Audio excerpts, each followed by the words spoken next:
Bismillahirrahmanirrahim. Assalamu alaykum, hörmətli görürmənlər. İstiqlal gündəlik xəbərlərini görüşünlərini qızğın qarşı alırıq. Mən Abdullah Yalqın. Proqramımızda vətənimiz Şərq Türkistan və dünya gün tərtibiga əlaqədar ən mühim xəbərlərini huzuruna sunumuz.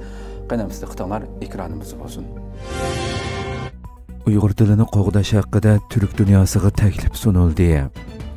17 dekabr Türkiye Medeniyet ve Seyahat Ministerliği Türksoy ve 15 iyul Demokratiya Muzeyi'nin hemkarlığında Dünya Türk Dili Ailesi Günü'nü bağışlap murasim ötküzülgen bulup, bir kısım devlet erbapları, hükümet organlarının mesulleri, parlament azaları, Türk dünyasının tunulgan akademikleri ve jurnalistler iştirak kıldı. Türkiye Radyo Televiziya organı Uygurca bölümünün xadimi jurnalist Mirkamiljan Kashigari təklif bilan murasimga qatnaşdı.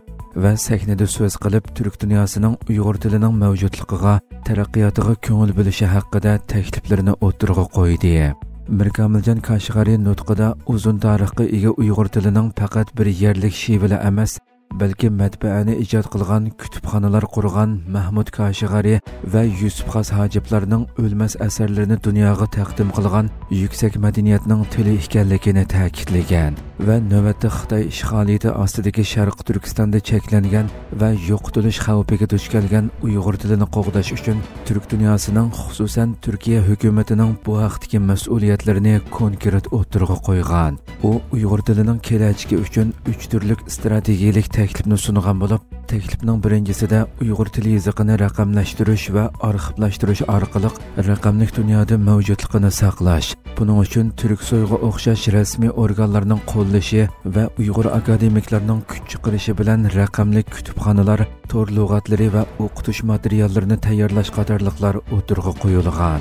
İkinci təklif muhaciratdagi Uyg'ur ma'arifini taraqqiy qildirish haqida bo'lib, Qozog'istonning bu jihatda ulgi yaratganligi, Uyg'ur tilida o'qitish darsliklari tuzilgan boshlang'ich va o'rta maktablarining mavjud ekanligi, Uyg'urlar zich o'ltiraqlashgan boshqa davlatlardami buningga o'xshash darsliklari uyg'urchalashtirilgan boshlang'ich o'rta maktablarining ochilishi kerakligi ta'kidlangan.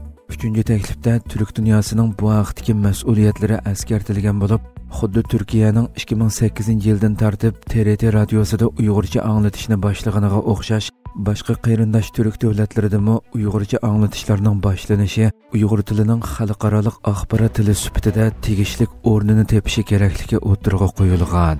BDT Ma'arif, İlim-fan va Madaniyat tashkilotining qaror ma'qullashi bilan bu yildan tartib 15 dekabr Dünya Türk Dili Ailesi Günü qilib bekitilgan edi. Oldingi hafta Turkiyaning har qaysi aloqador organlari, ba'zi universitetlari bu alohida kunni tabriklab, maxsus munbar faoliyatlarni tashkillagan bo'lib, bir qism Sharq Turkiston tashkilotlarining mas'ullari mazkur faoliyatlarga qatnashib, Uyg'urlarning ovozini anglatgan edi.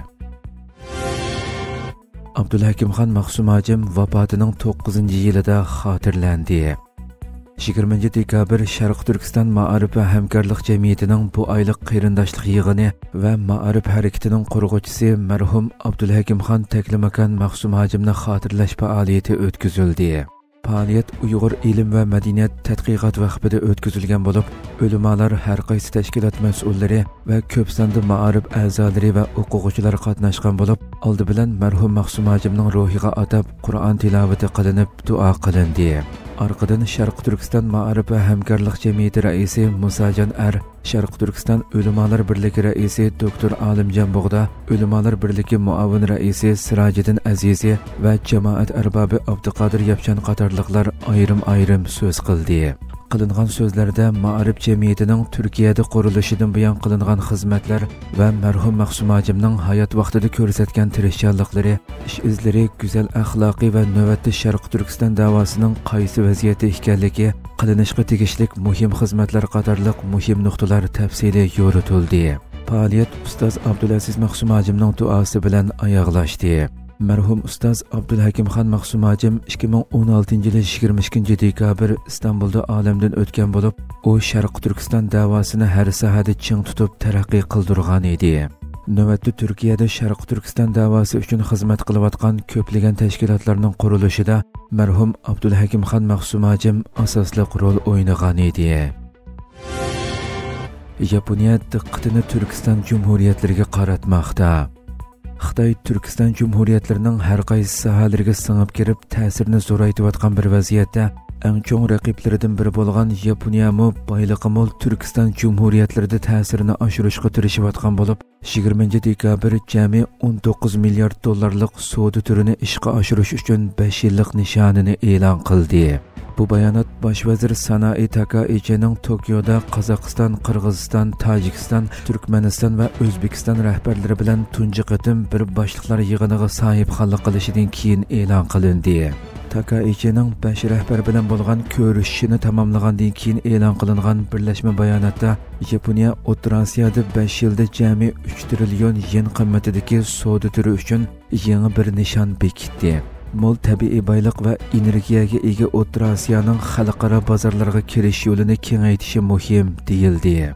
Amerika va Yevropa ittifoqiga o'xshash Yaponiya mo siyrak to'pi ta'minotini ko'p xillashtirish va Xitoyga bo'lgan beqinishni azaytish tirishchanligi bilan rayonning g'oyat zo'r, ammo yanada texi to'liq echilmagan tabiiy boyliqlarga qiziqmoqda. Yig'inga qatnashgan rahbarlar xalqaro minerallar bilan ta'minlash zanjirining kuchaytirilishiga yordam bera oladigan hamkorlikni ilgari surish, iqtisodiy o'sish va atmosferadagi karbon qo'yib berishni azaytishga qarata va'dalarni berdi. Bundan boshqa yana bexatar, xotirjam va ishonchlik sun'iy aql texnikasiga qarata xizmatlarni ishlash masalasida mo fikr birligi hosil qildi. Turkiston Cumhuriyatlarining prezidentlari oldingi hafta Tokioga yetib borgan bo'lib, yuqori darajalik amaldorlar qatorida muavin tashqi ishlar vaziri Arfiya Alimo aerodromda prezidentlarni maxsus kutib olgan edi. Arfiyaning O'zbekiston prezidentini Uyg'ur tilida qarshi olib qizg'in suhbatlashishi, Arfiyaning O'zbekiston prezidentini Uyg'ur tilida qarshi olib qizg'in suhbatlashishi ijtimoiy taratqularda alohida diqqat qo'zg'agan edi. Hurmatli ko'ruvchilarimiz, shuna qilib bugungi xabarlarimiz mush yerda oxirlashdi. Inshaalloh atiki programmamizni ko'rishguncha omon bo'linglar. Assalomu alaykum va rahmatulloh.